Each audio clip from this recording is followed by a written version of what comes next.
Hello everyone, welcome to this crash course on AWS Step Functions. Now, by the end of this video, you will understand what is AWS Step Functions and also how would you use AWS Step Functions to manage your production workflows. We will start with an introduction to AWS Step Functions and why should you use it. Then, we will go over different types of states offered by Step Functions. After that, we will talk about patterns to integrate a step function state machines with other AWS services. And particularly, we'll be focusing on the callback pattern, which is ideal for event-driven architectures. And last but not least, we will discuss a particular use case that is a online store checkout workflow. And I'll show you a sample implementation of that using AWS Step Functions and serverless framework. Now here's a sneak peek of what we are going to build. So we are going to create this entire state machine from scratch. And this involves multiple types of states and communicating with AWS services like SQS, SNS, and also error handling, retrying, and so on. So make sure you check this out. And we are going to spend the best part of this crash course building this use case. Okay. Now, if you're only interested in certain sections, feel free to jump into that point in the video using the timestamp that you can find it in the description. Now, before we start, guys, if you like this course, make sure you check out my other crash courses in this channel because I have many crash courses for DynamoDB, AWS Fargate, IAM, VPC, KMS, and many more. You can find the links in the description for them as well. And also, if you haven't subscribed to this channel already, please do so because we are releasing a full stack cloud computing video on every week. Alright, so let's get started with our introduction. Now, here's the official definition of AWS Step Functions. It is basically a serverless function orchestrator, guys. So, why do we need a serverless function orchestrator? Well, today if we really look at our applications that we build, those are comprised of many microservices. So why we use microservices quite a bit? Because our development teams can individually build, deploy, and manage those microservices with minimum dependency. However, if you really look at your application as a whole, it has to communicate with all of these microservices when handling different business workflows. So that's where the AWS Step Functions comes into handy by becoming a serverless orchestrator. Now, AWS Step Functions is a fully managed service that makes it easy to coordinate with all of those microservices, so it could be components, and manage the state of your business workflow. You can even visualize your workflows in AWS Console, and we'll look at that a little later. And these application workflows, guys, can comprise of Lambda functions, SQS queues, SNS, Fargate container tasks, AWS batch tasks, and many other AWS related services. And it doesn't really have to be AWS related services. It could also be on-premises applications as long as they can be communicated over HTTP. Now, if your workflow comprises of one or more of these services, AWS Step Functions can manage the state across all these services in your workflow.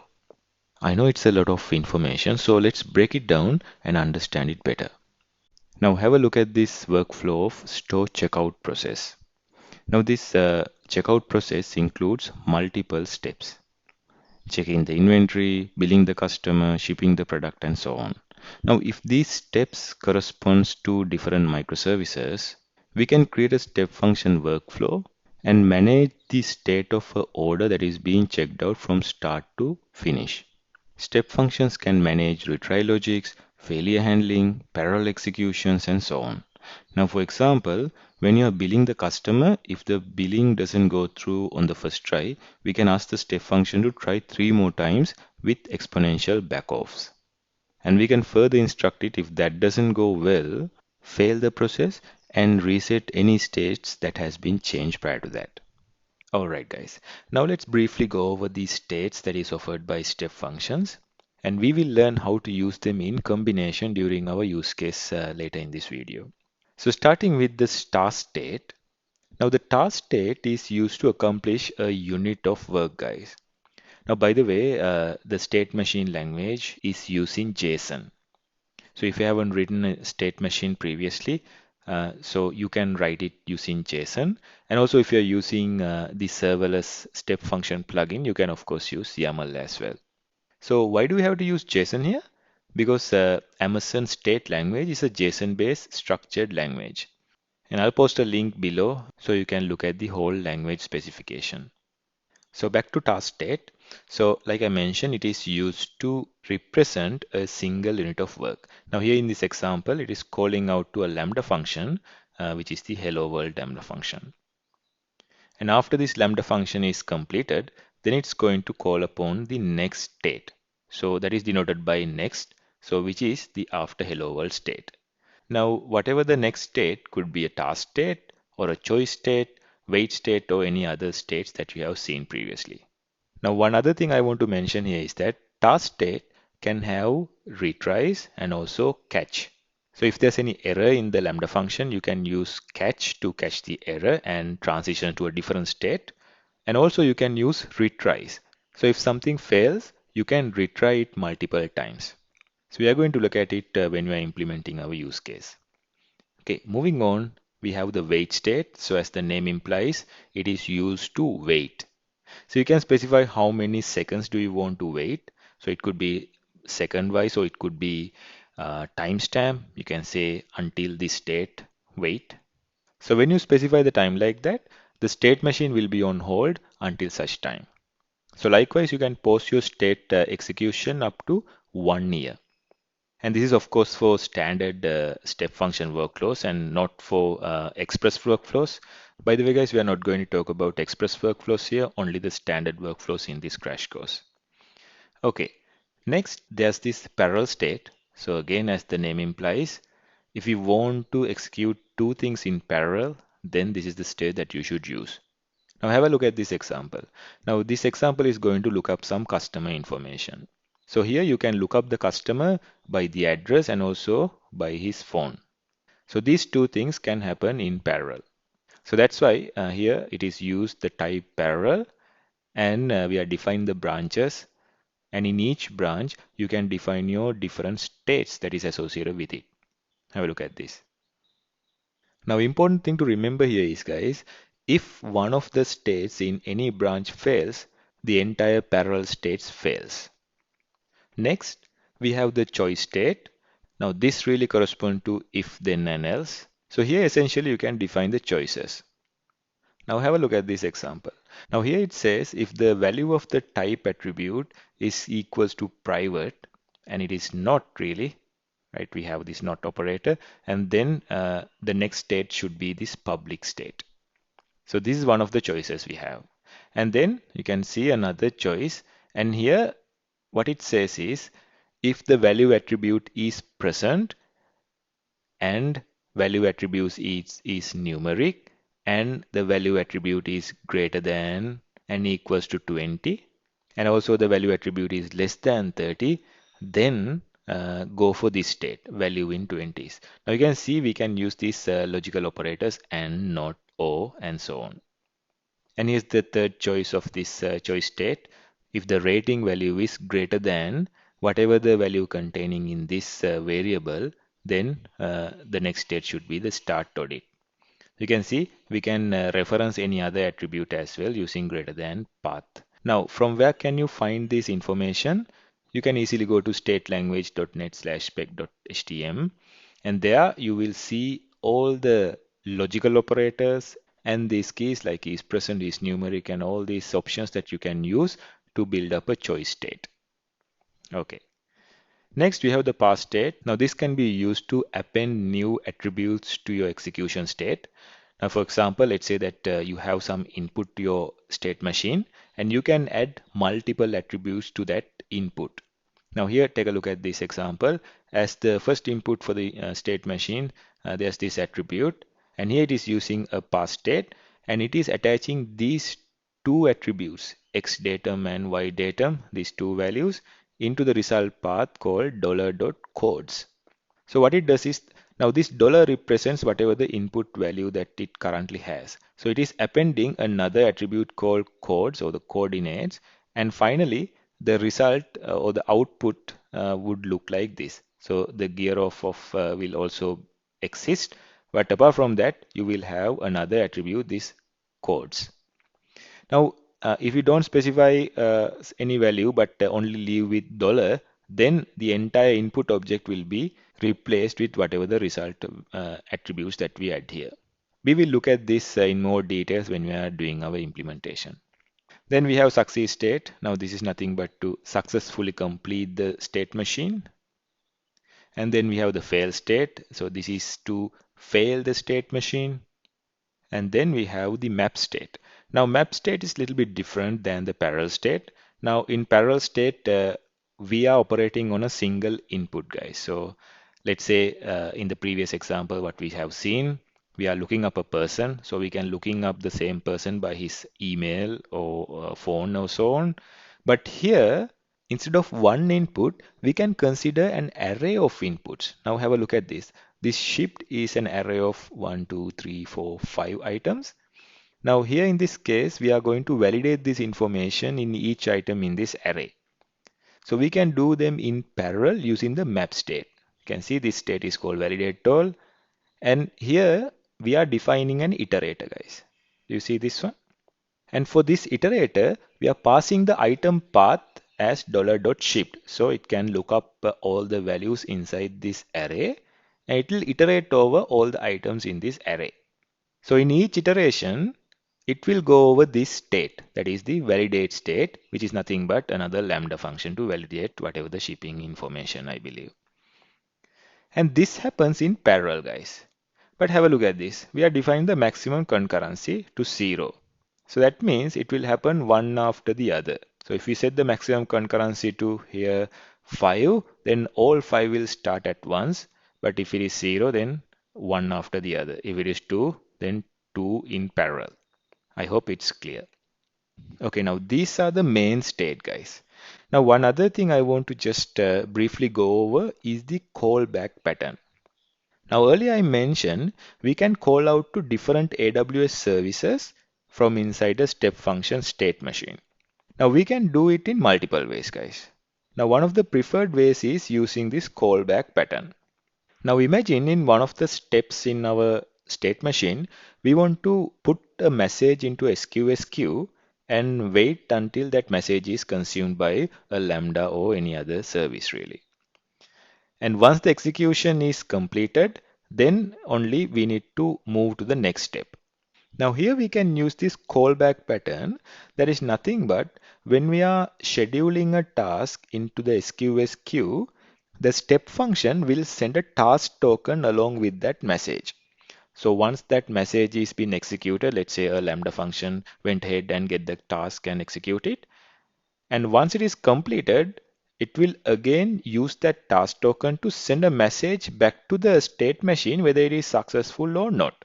So depending upon that message, we can either move to the success state or the failure state.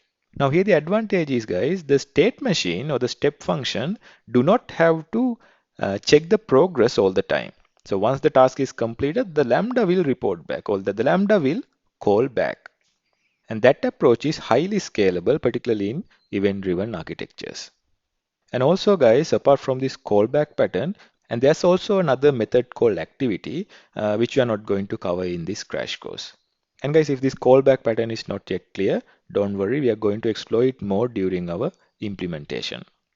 Okay, so it's time to look at our use case because we are going to spend most of our time building this use case. Alright guys, so in this demo section, we are going to create this workflow of store checkout process. Now let's imagine a customer wants to check out his order. Now let's imagine he want to buy a book. So he will find his book and then he will click that checkout button in the website. And then there will be an API gateway or something that will invoke this state machine workflow. The image that you are seeing here is, guys, actual visualization of a state machine that I previously created, and we are going to build this from scratch. So as the first step, we are going to check the inventory. we'll first check whether the book that the customer wants is available in our inventory. If so, we're going to go ahead and calculate the total by getting the product of the price and the quantity that the customer requests. And after that, that total will be forwarded to the next step where it will check whether the customer needs a redeem. So if the customer want to redeem his loyalty points, then we're going to go ahead and reduce that corresponding money value from his total order. And if he doesn't need any redemption of his credits, then we're going to go ahead straight to the billing step. So in the billing step, we are going to charge the customer. Now at this point, guys, maybe the customer might have already entered his credit card information using, let's say, Stripe Poso. So in this context, we have the token or the Stripe token in this case. And then we can use the Stripe API with that token to charge the customer. So once the customer has been billed, we will forward him to the next step, which is prepare order step. Now in this step, it includes a SQS queue and some Lambda worker. So whenever the message is passed to a queue, there will be a Lambda worker that get triggered and consume that message. So one of the things that it will do is it will call out to a courier API and find a proper courier and associate that information with that order and then deduct the amount from the inventory as well. Once the courier is attached with the order, then we are going to dispatch the order. Here we will be sending an email to the courier with the information so that they can pick up and deliver the order. So this step is called dispatch order, and here there will be a SNS or simple notification service involved where it has a subscription for an email, and as soon as a message is dropped to that SNS topic, the email will be sent out to the courier.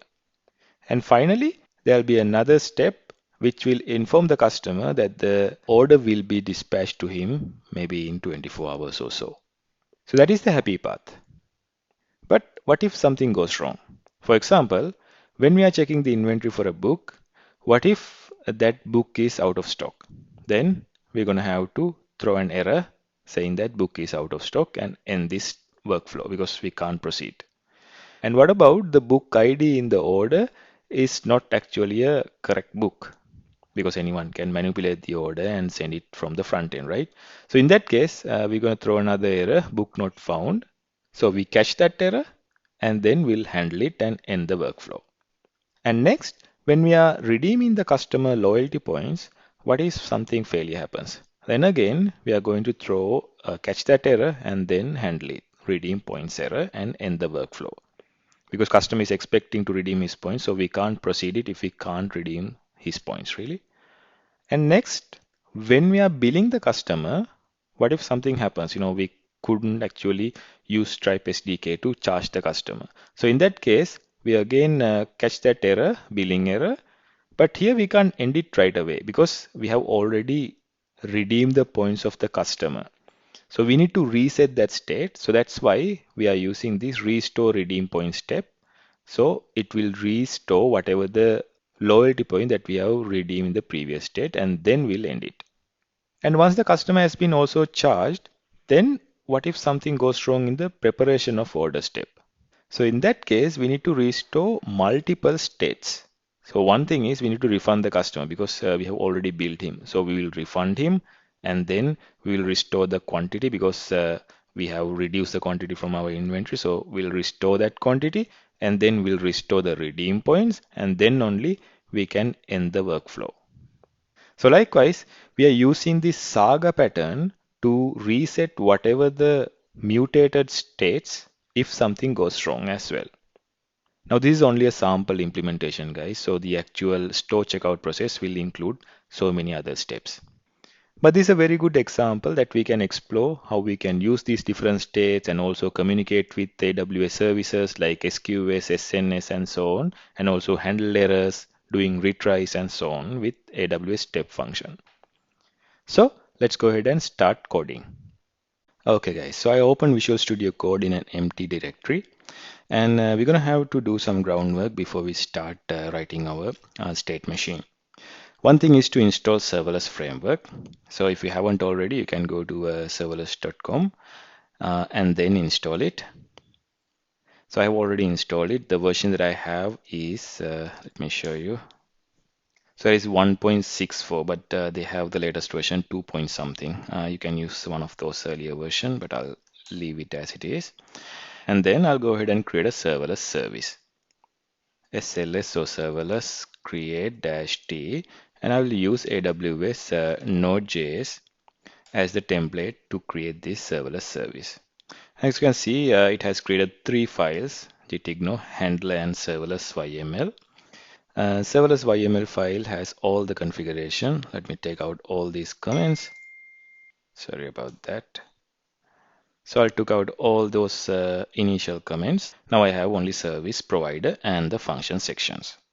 And I'm going to use US East 2 region to deploy my state machine. So I'll set the region to US East 2.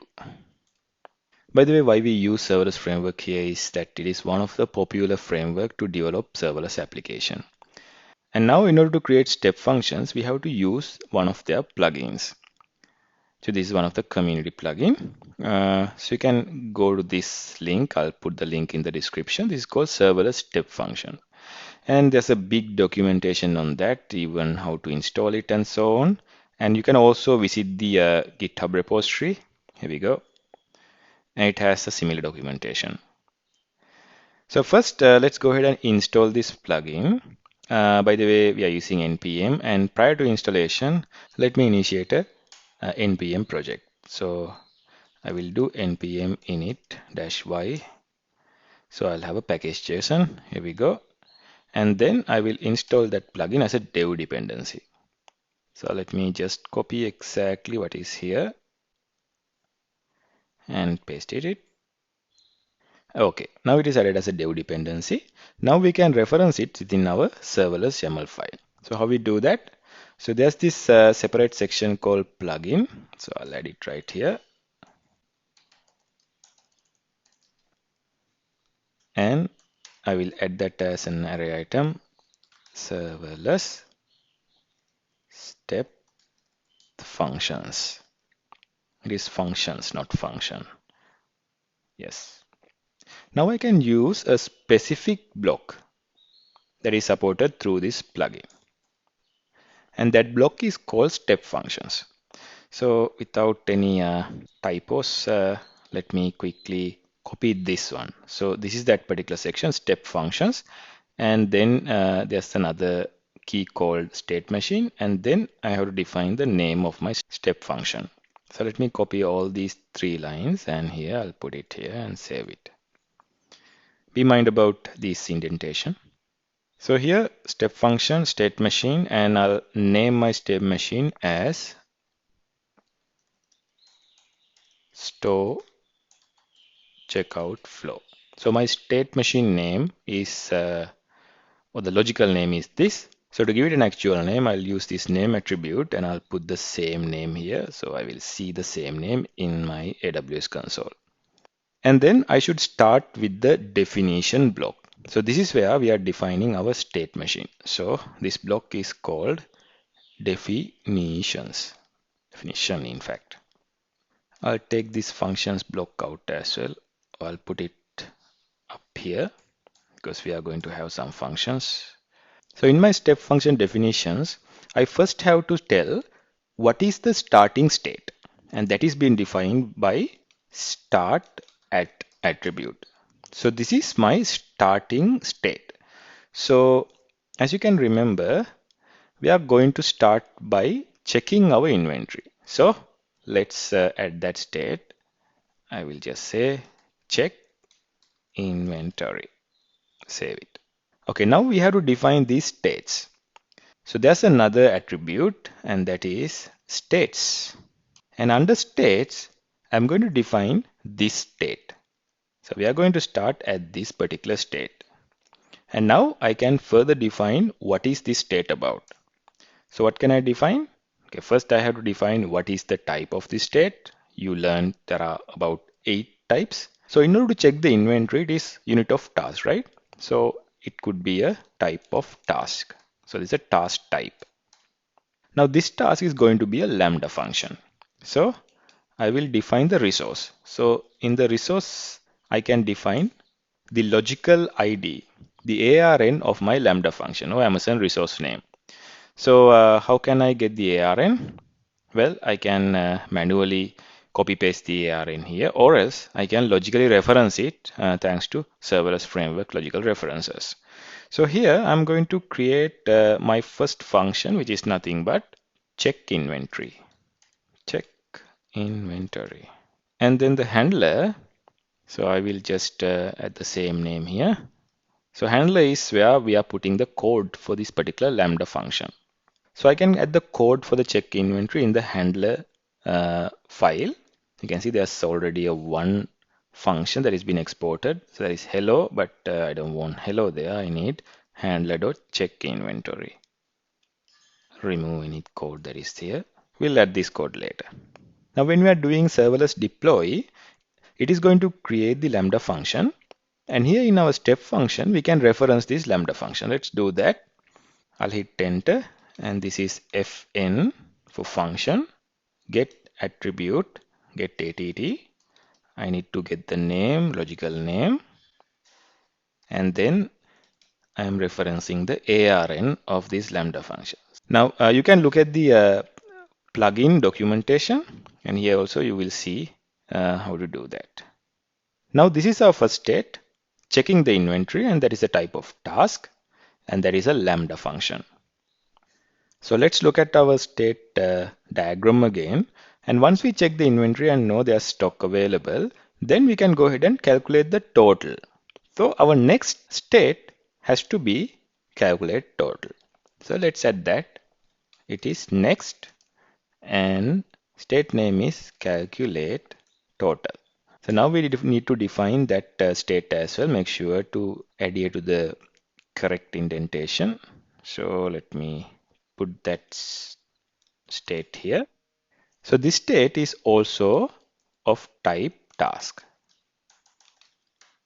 Now you can see how we can chain these steps one after the other. Now let's imagine this is again another Lambda function. So we'll add this code in just a while.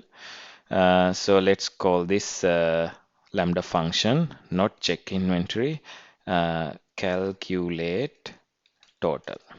Okay, calculate total, and here calculate total. So let's add that. I will add another method stub. Calculate total. Okay. Now this is again a Lambda function where we are going to calculate the total. So let me copy this and paste it here. Instead of check inventory, it has to be calculate total and get its ARN. Now, just to see how it looks like in our AWS console, let's end this state machine at this point. So I'll just say n to true. So let's go ahead and add some return values here. So let me return, okay, stocks available, some sample text, and here also, let's say the total is 100. Okay.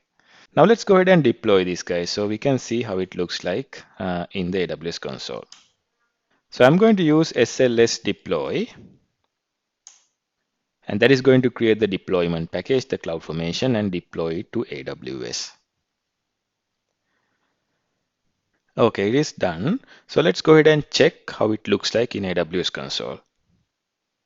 Okay, I'm in my AWS account. I will switch to USGS2 and then go to step functions. And you can see it has created our step function store checkout flow. And let me click into it. Here we go. There's no any executions so far, but I can see the definition. And here we go. So it has start, has two state, check the inventory and calculate the total. And here's the JSON version of my YAML. So let's go ahead and start an execution. So I'll just start an execution without any particular inputs really. And let's see how it looks like. Voila, we got both the states succeeded. So it starts and check inventory. As the step input, I get that comment because I did not enter any particular input. And as the next step, we need to put some input to the check inventory because we need to put the book ID. So with that book ID, we can check the book table and also see the quantity for that particular book, whether it has enough quantity. Okay, but so far, this is the step input. Step output is stocks available because this is the return value that we send from our Lambda function. So the output of this step will become the input for the second step. Do you see this one? Stock available is being input to the second step, and that step output is 100. Okay, so let's continue. So I'm going to go ahead and create a table to store all the books. So let's go to DynamoDB, and this is the table that we are referring from our Lambda function just to see the inventory for that particular product ID or the book ID really. So in DynamoDB, I'll create a table and let's call this book table. Name book table. So it has a primary key of book ID and that is of string. And I'm not using the default settings, but I'll be using this on-demand read-write capacity mode. I'll leave the rest as it is and then go ahead and create it. Okay, so it's created. And while we are here, I'm going to create another table. And that table is nothing but user table. And it has a primary key of user ID. This is also an on-demand table. Create it. So let's create a couple of records for users and books. So in the book table, let me switch to that and go to items. So I'll go ahead and create a new item. Now here I will choose text so I can edit the JSON. So as for the book ID, this is, let's say this is the 100th book ID and it has a title. Let's call it, yeah, the next rule. And then the quantity. So this book has, let's say 500 copies in stores. And the price of this book, let's say it's $20. That should do. I'll save it. And here we go. If I open it up, the price is of number, quantity is of number, and these two are strings. And next I'm going to go ahead and add a user as well. So let's create an item. This time also I'll choose text. So this time the user ID is 1 and then name is, let's call it Manoj. And next we'll add the points. Now this is the loyalty points of this user and let's say this user has 300 loyalty points. Now this should be enough. I'll save it. Open it up. So the points is of number and user ID and names are of string. Okay. So now that we have created these two tables, let's go ahead and add the actual code here for check inventory. So I'll remove this return and then I'll start with the try catch so I can always catch any errors. Now here's the event parameters. I'm expecting the book ID. So I can look up a book with this book ID and also let's expect the quantity that the customer need. So here let's query that book from DynamoDB. So as the first thing, let me import the dependency const AWS require AWS SDK. Now this is available in the Lambda context, so we don't have to do any npm installation. And then DynamoDB.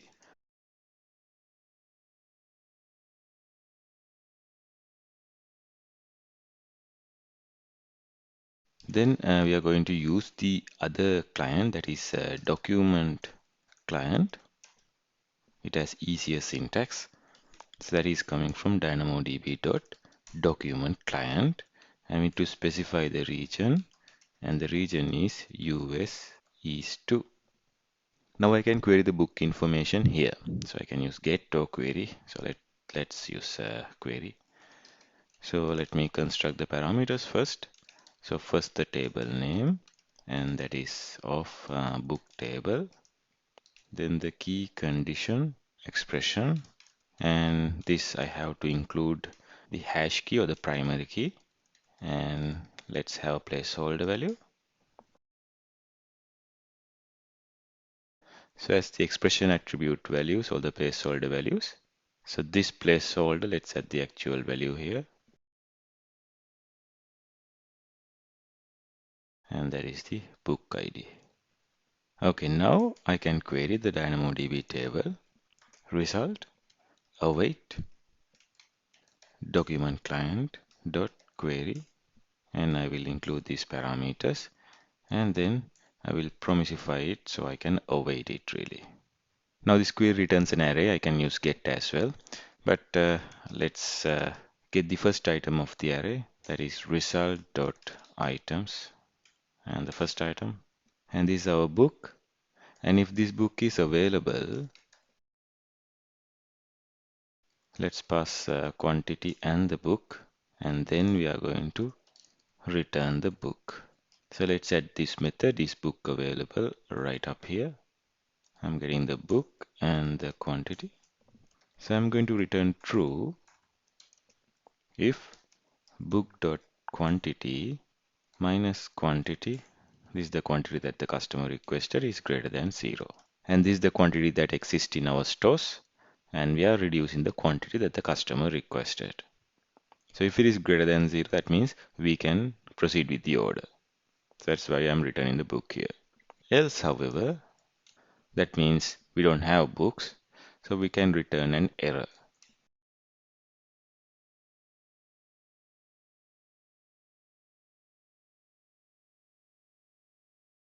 I'm going to attach a name for this error as well, so I can do that with book out of stock error dot name, and this is the name that we are referencing from our state machine, and let's call it book out of stock. Okay, and then finally I will throw this error. It makes sense, right? Because we can't proceed when you don't have inventory. So what about the catch block? Well, if there's no book, then there will be an error returned to that, and I can catch that error in the catch block. So I'm going to catch both these error, the one that we return here as well as any exception to the query. So let's add those two here. So I will just add if and else if the error name equals book out of stock, because if we return something here, it's going to resolve there. I will just throw the same error. Else, however, I'm going to create a new error. So this time let's call it book not found error, because there's something wrong with the book ID. So let's add a name here so I can reference it in the state machine, and this time I'll call it book not found, and then I will throw this error. Looks good. Okay, so let's go to our state machine and update this state a little bit. Now in the slides I mentioned for a task state we can catch errors. So let's go ahead and catch the error that we return from the Lambda function. So I'll just introduce a new attribute called catch, and that accepts an array, and the first array item name is error equals. So here we can reference the name that we return. So the name is, let's say the first one is book not found. So if the book is not found, next we are going to send it to a different state, which is nothing but book not found error state. And let's add another error handle, that is error equals this time, and if so, I'm going to send it to book out of stock error state. So let's go ahead and add that two states. It has to be in the same level. So let me add that. First one is book not found. Now the type here is pass, because here we will just return the result. We just say no such book available, and then we are going to end the state machine. And let's add the other one as well, that is book out of stock error. That is also a pass state. And the result, this is the one that will be returned from this state, and that is, and we are going to end the state machine or the step function as well. So let's check the configuration one more time. So in check inventory is a type of task, and we are calling out to the Lambda function, and also we are catching any errors that is returned from the Lambda function.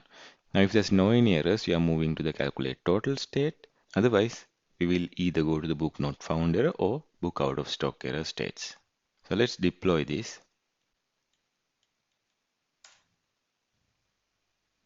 Okay, so it's deployed. So let's go to our step functions. I'm going to make a new execution, and this time I will add a book ID.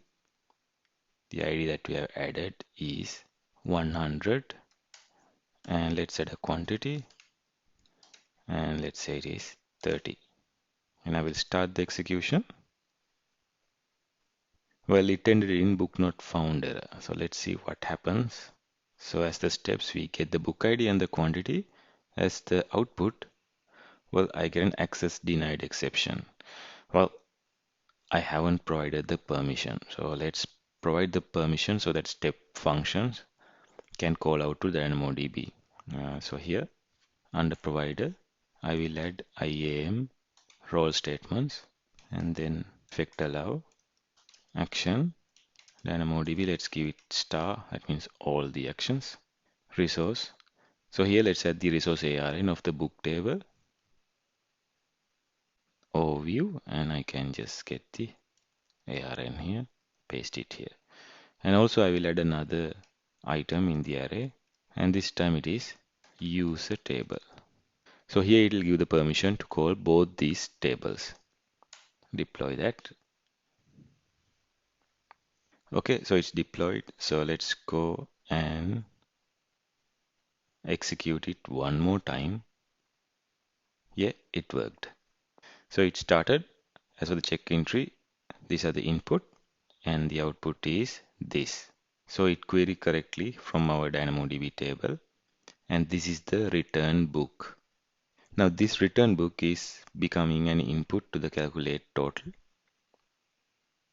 and then the output is 100. So this time let's add another new execution, but with 3000 quantity. So we should see the stock out of exception, out of stock exception. There we go. Okay, let's continue. Okay, so we have seen in the check inventory, we get a book returned. So this is the book that get returned. And there's a small issue, guys. So whatever the input that we put at the beginning, that is the book ID and the quantity, get replaced with this return value. So how can we avoid that? Well, this is the place I'm going to introduce a new attribute that is called result path. So just under catch statement, I will just add that result path, and here I will say $.book. So what does this essentially means is, see, the entire input object is not a dash dollar, and I'm adding a new attribute called book, and then whatever the return value, in this case the book, will be added to book attribute, and we will preserve the book ID and the quantity. Okay, now the entire object will be passed down to the next state, which is the calculate total state. And also, guys, we can tell what input should be forwarded to the next state, but we are this case sending the entire input object plus this book attribute. Okay, so here this is the calculate total. Right now we have this sample thing. So I'm just destructuring the book and the quantity from the input object. Let me take the return out. Okay, now we need to calculate the total. So the total is really book dot price, sorry, into the quantity that is being requested by the customer. So this is essentially the total, and we are not just returning the total, but we are returning it as an object. Well, of course, you can return this as a value, but I'm returning this as an object because going forward, I need to attach the points to this same object as well. So this return value from the calculate total, we are going to add it to another result path. So here, I will add another result path under this result path, and this time I will say that object under total. So now in our input array, we have the initial parameters, the book, and as well as the total object. Okay, earlier we ended the state machine here, but it is not the case. Now what is the next step? Okay, now a customer may want to redeem his points. So let's add another state, is redeem needed. Now what type of state do you think is this? Yes, that is correct. That is a choice state. So I added this state separately under the state array, and the type is choice. Now here let's send another input attribute that is called redeem. If it is true, then it will go ahead and redeem the points. Otherwise, it will move to the next step. So here we need to add the choices. So choices is an array. So first it is we need to define what is the variable that we are looking at. So it is, let's say we have attribute called redeem in our input array, which we are going to pass, of course. And let's say this is a Boolean value. So we will just check Boolean equals, we will say whether it is true. So if it is true, that means it needs to redeem. So then the next step would be redeem point state. And then we need to define a default state. So the default state is anything that is not matched in any of these choices. Now here we have only one choice, but if it is not matching, we know the customer doesn't need to redeem. So the default one or the default state would be to bill the customer. So we are not going to redeem anything. We are just directly taking him to billing. So let's add these two states again. So let me hit enter, and first I will add the redeem points. And this is a task type, and we are going to invoke a lambda function here. Fn get att, and let's create a lambda function in just a minute. Redeem points, and we are going to get the ARN. So let's add that lambda function right up here. I'll create the method stub as well, otherwise I'm going to forget it. And once this state is complete, that means once it is redeemed, then we are going to send him to billing state. That is, next state would be bill customer. Hope it is clear. If customer wants to redeem, then we will redeem the points, and once the redemption is done, then we will send him to the billing. Otherwise, we will directly send him to the billing. Okay, so let's add that bill customer state, and this is again a type of task, so another lambda function. Copy paste from above, bill customer ARN, and I will add that lambda function again here.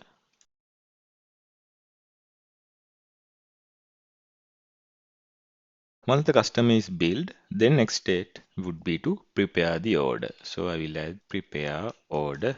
So let's add that state.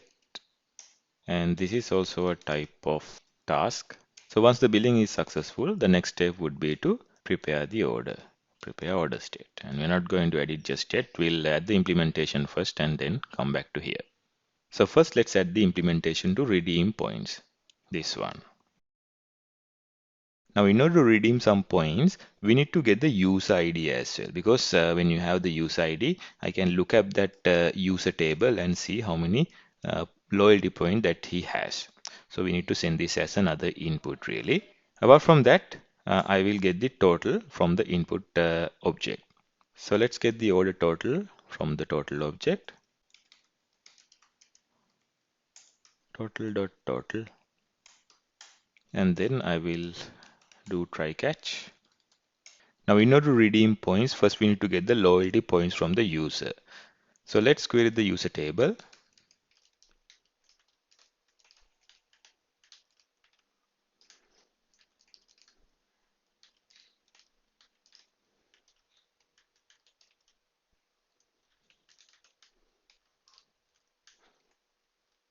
So here I'm using document client.get. Then I will get the result. Previously we used query, and there also we could have used get really. Then I'll get the user in result.item. Then I can get the points, user.points. Now let me quickly show you that DynamoDB table. This is our users table, user table, and we added the item. And that's the user item. It has points here, 300. And let's say 1 point equal to $1. So that will be $300. Then I will do a check if order total is greater than points. Now, in order to redeem the points, let's have a business logic. The order total has to be greater than his existing points. Now, this is just for our implementation simplicity. And if so, then I will await to deduct the point. Pass it on the user ID. So let's create this method right up here. Now, since the order total is greater than points, I can use the entire points. So here, I will create another parameter object.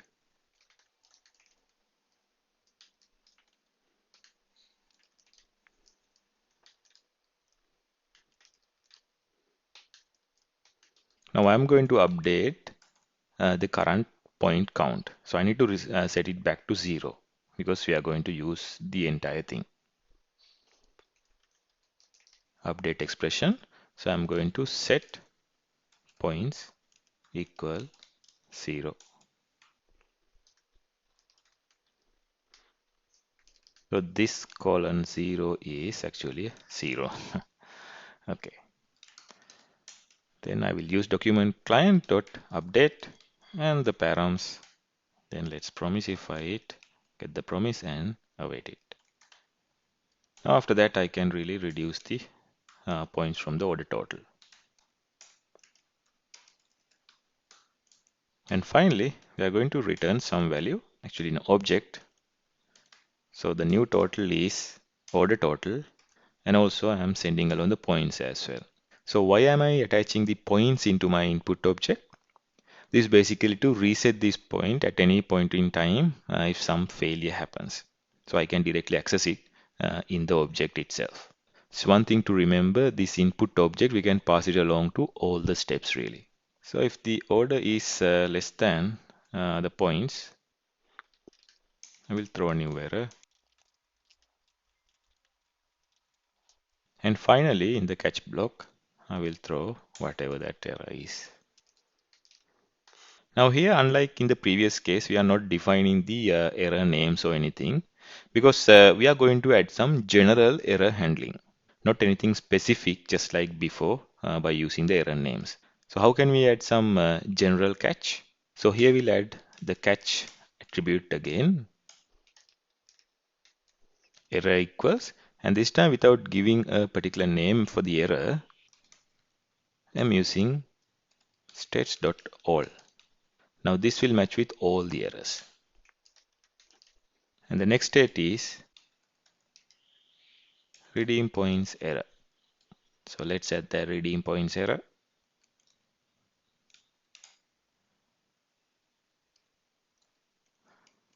That is a past state error in redeeming points. Okay, we are here. Now remember we are returning this object, total and points object. So let's attach to our result path. And I will use the same total attribute. So what happens if I use one of the existing attribute? So whatever that value will be replaced by that. So the previous total object will be replaced with the new total object. And the new one has the points as well.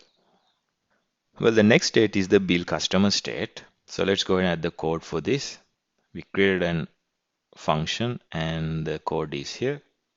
So in this billing state, so here I will get the entire params. Now here what we essentially need to do is to call the Stripe API and charge the customer. And we're not going to do that really. So let's add a comment, bill the customer.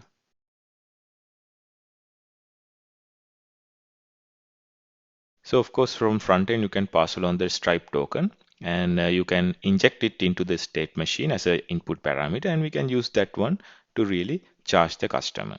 And the new total we can easily access from params.total.total. Okay, then I will just return a message, successfully billed.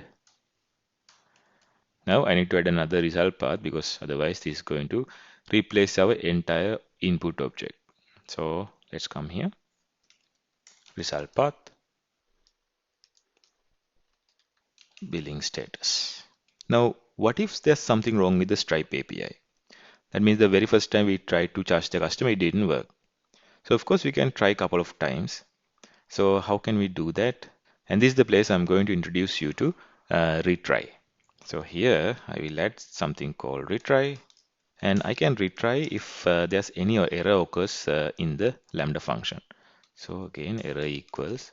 And as you can remember, we did not specifically mention any error names. So here also I will just say states.all.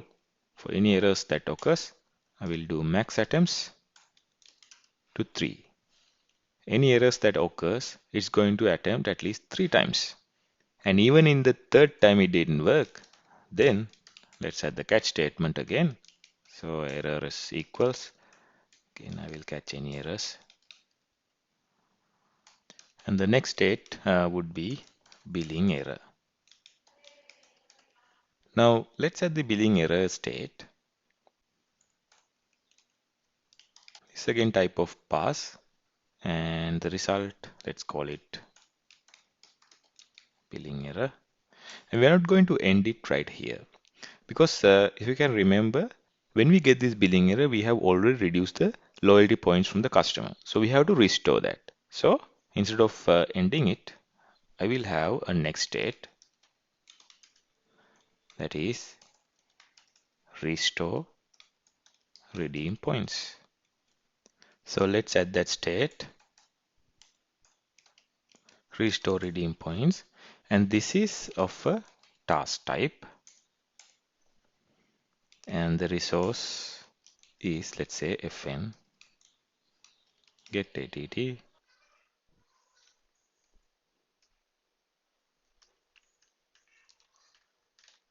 restore redeem points arn.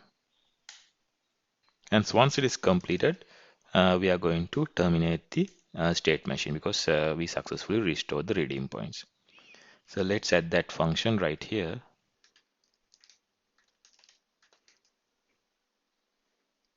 But there's a small thing that you need to be concerned about. Now here in this function, I need to access the points that we have earlier attached to the input object. But when we are throwing the error at the billing customer state, that input object get replaced with the exception message. So that is why I need to add another result path right here. And let's call it dot customer billing issue, or custom billing would do. And the exception will be added to here. But we will still have all the other input attributes intact. And here's one other thing. So we are calling out to this billing error, and although we are calling this redeem points, there's this result text. And this is also going to replace our input object. So here also I will attach another result path. And let's say this is the billing status. And then we'll call upon this redeem point state. Okay, so I will go ahead and create the function. I think I have already did. So here I will create that. So let me copy paste some code here because I don't want you to see me typing everything. So here in the GitHub repository, so we have a GitHub repository, I'll put the link. So let me just copy it here. I'll copy the entire function, paste it here. So here what happens is we are accessing a user ID and the total from the input object. And if we have any points, then I will update the user table and set the points to the previous points. So earlier we set it to 0. Now it is again set to the previous point that he had. Okay.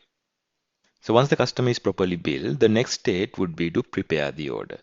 But let's test this. So I will end it at this time because the prepare order will involve SQSQ and SNS and calling out to other AWS services. But let's test it whatever the things that we have added so far. I'll do SLS deploy. I get an error. This redeem needed is not reachable.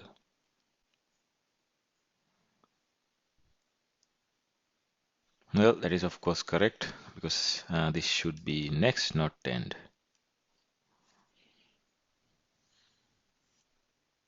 Okay, it is complete. So let's go ahead and test it. Now before I test it, let's see. I have user ID called 1 and he has 300 points. And the book table, the book ID is 100 and we have 500 of them. The unit price is $20. Okay, so let's make a new execution. Book ID is 100 and quantity, let's say 50. Then 20 into 50 is greater than 300. And I need to add the use ID as a new input, and that is 1. And also I need to say whether I need to redeem or not. So let's say I need to redeem. Let's try this out. got an error right here.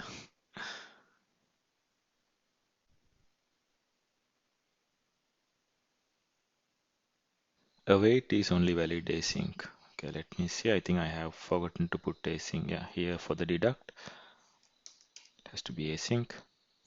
Let's try one more time.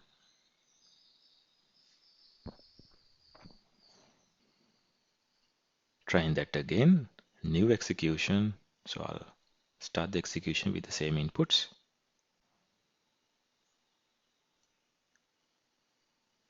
Very nice. So it looks like it goes through until to bill customer. Now everything is succeeded.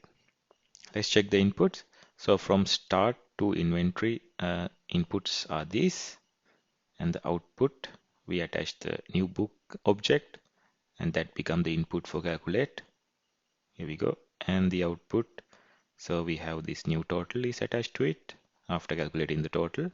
And then here in this case, you see for the choice state, there's no any state changes. That's one thing you should remember. So we get the input, but there's no any output. And next, redeem points. So it is the same input. And as the outputs, we have these new points attached to it, 300. And for the billing the customer, then this become the input and output. Yay, the billing status is successful. Well, now in our DynamoDB table for our user points, we can actually see if it is deducted. There we go. Now we have only 0 points. So let's reset it to 300 or 200. Yeah, I think 300 points. Save. So we have a good progress so far. So let's continue.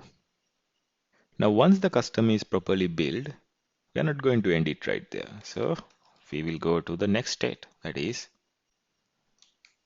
prepare order. So let's set that state right here. Prepare order. And this is of a task type again. But this time it is not a Lambda function, guys. Now remember, once the billing is successful, then we'll add it to a SQS queue. Then we will have a Lambda worker attached to the SQS queue, and that Lambda worker will pick up the message and find a proper courier and attach the courier information, that is, let's say the courier email, and we can use that courier email to dispatch an email to the courier. Now, however, this is happening outside the step function. That's a separate SQS queue. So how do we wait our state machine until that task is completed? And that is where we are going to use callback pattern. So we'll be attaching a task token to the message that we are sending to the SQS queue. And once the Lambda completed its task, it will call back with the task token. Then our state machine knows, okay, I got the callback, then I'll proceed to the next state. So let's do that. Now before that, I need to create a queue. So I will go to services, SQS,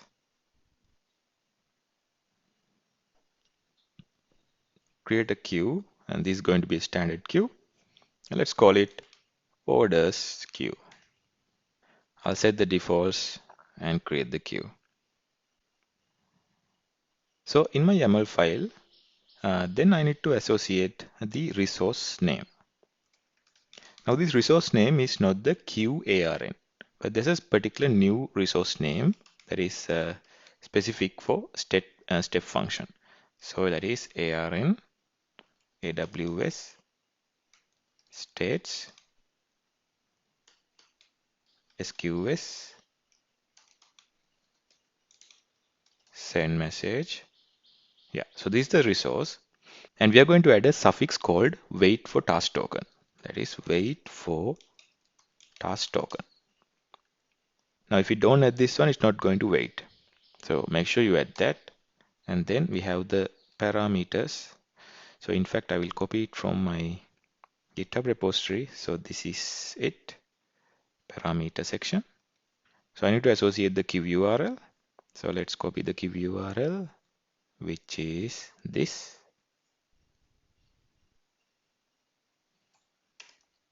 And for message body, I'm going to associate the entire message input that we have created so far. So you can see I'm just attaching the dollar, which represents the entire message object. And then I need to associate the task token. So here I'm using $2. Now this $2 sign indicates the context object of this state machine. So in this context object, there's something called task, and then it has this task token. Okay, next we need to attach a lambda worker that consumes the messages from this SQS queue. So right here, I will create a new lambda function, SQS worker, and the handler is SQS worker. Now this is being triggered by SQS, so event is SQS, and its ARN is, so let's copy the ARN. This is the ARN, paste it here, and I'll set the batch size to 1. That means at any point in time, Lambda will pick one message from the SQS queue. So it's not going to pick a batch of messages. So let's add the code for this SQS worker. And in fact, I will copy it from my GitHub handler. Here we go. So this is what happened. Our step function will send a message to the SQS queue. You see, it is going to send a message. As soon as the message is sent to the SQS queue, the Lambda worker will trigger, and then it is going to consume the message. So as the event, it is receiving the body. So we can get the body from record.body. And we need to do some asynchronous tasks to find the courier. So let's say we call out to a third-party API and find out the proper courier. And then let's say this is the courier email. Now this is one of my test email. And once we found the courier, then we are going to update the book quantity, because so far we have not reduced the book quantity from our inventory. So let's add the code for this function as well. Again, I will copy it, paste. So after updating the quantity, means we are reducing the requested book quantity from the original quantity. And once this is also successful, and then we need to send the task success message to our step function. And this message will include the task token. And the task token, we can retrieve it from the body of the message. So here we need to call the step functions SDK. So up here we need to require a step function. So here I will copy that again from here, paste. Now when we are sending the success message, I can add the output, and this becomes the result. And as you can remember, we always attach it to a new result path. And if there's any error, we are sending a task failure message. So here we need to specify the error and the cause, and also we need to associate the task token here as well. Okay, so let's come back to our YAML file. We add this state. So I'm going to add the result path because we are returning something from that output object. And let's say this is courier status, which is really the courier email address. So now we have the courier email address in our input object. And let's add a catch clause, because there could be any errors. Error equals. And if you really look at it again, the error name is no courier available. So we have a name now, not a general error. Let's add this error exception into another input object. Let's say call it courier error. And if we encounter any error, that means we have to refund the customer, and we have to restore the redeem points, and also we need to restore the quantity. So we have to do 3 things. So as the next step, so we will say refund customer. So what if everything is successful?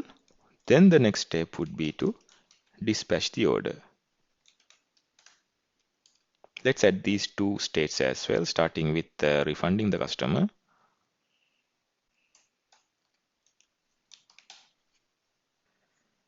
I will copy that from my code, serverless YML, refund customer. So this is again a pass state, and it says the customer is refunded, and we'll add this message to refund status. And the next state would be to restore the quantity, because we reduce the quantity. So we don't have that state yet. So let's add that one. I will copy that again here. restore quantity. So the restore quantity is a task state and it has a Lambda function associated with it. So let's create that Lambda function.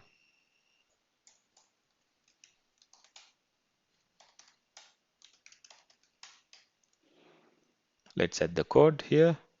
I will again copy it from here. It is easier because we spent quite a bit of time.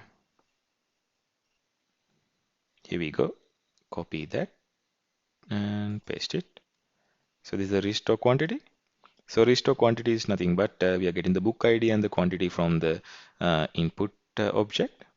And in the books table, we add the order quantity to the current quantity and set it as the new quantity.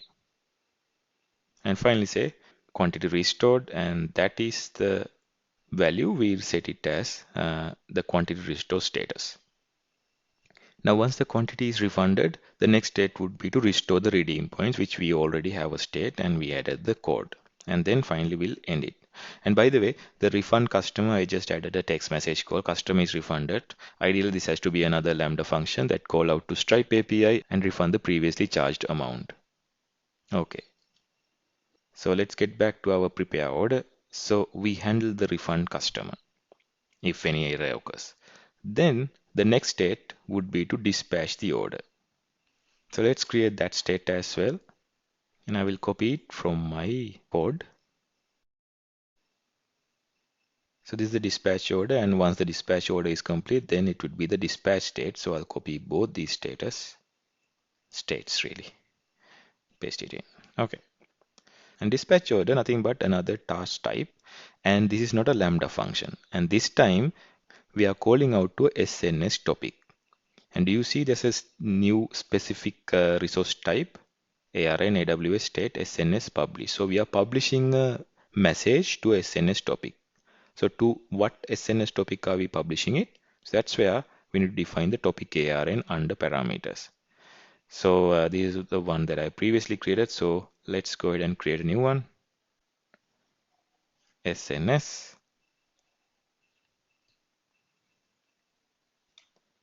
notify courier.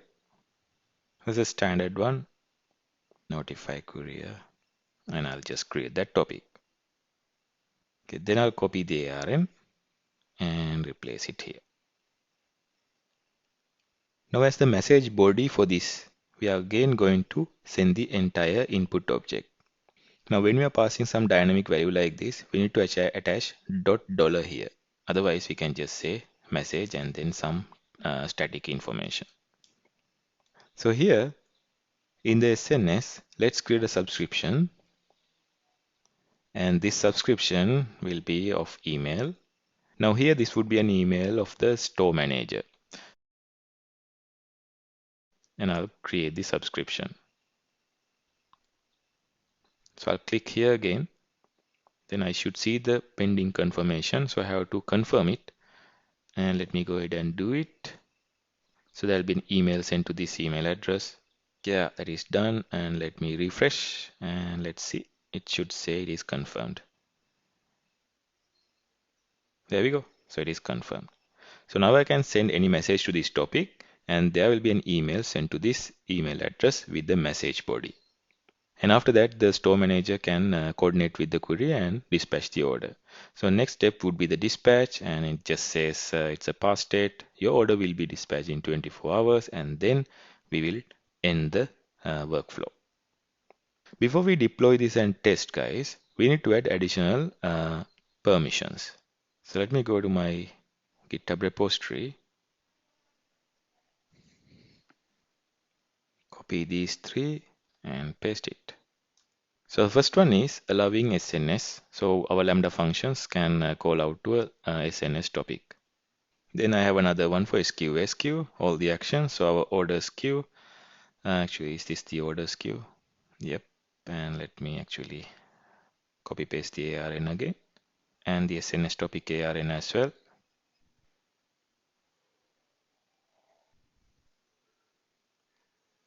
And finally, when our Lambda function call back to our state machine, let's add that permission here as well. So this is the state machine, and all the action for the state machine. And I will go to my state machine right here and copy the ARN of it. Okay, I think we are good to go. So let's go ahead and deploy this. Alright, so it is deployed. So let's go to my step machine and I'm gonna start a new execution. User ID is 1, book ID is 100, redeem is true, quantity is, let's say, 50.